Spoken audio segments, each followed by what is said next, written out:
elas kord Eestis parteiline perekond, isa Mart ja poeg Martin. Nende sõnad olid suured ja süüdimatus veel suurem. Nad valitsesid Tõrviku künkal, kus igal aastal peeti suurt rongkäiku. Mitte lihtsalt rongkäiku, vaid Tõrviku rongkäiku, nagu muinasajast või vähemalt 1930-ndatest Saksamaalt.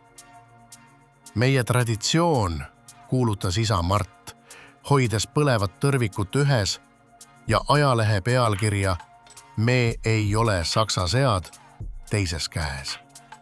Poeg Martin lisas targalt: kõik kokkulangevused on puhtjuhuslikud.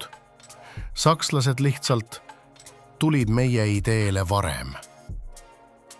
Nii marssisid nad pimeduses, otse tuleviku poole, mida nad ise väga ei usaldanud.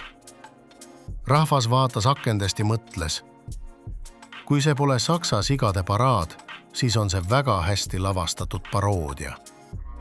Aga Mart ja Martin sammusid vapralt, Tõrvikud käes ja silmad suunatud minevikku, kuhu nad salaja tagasi igatsesid.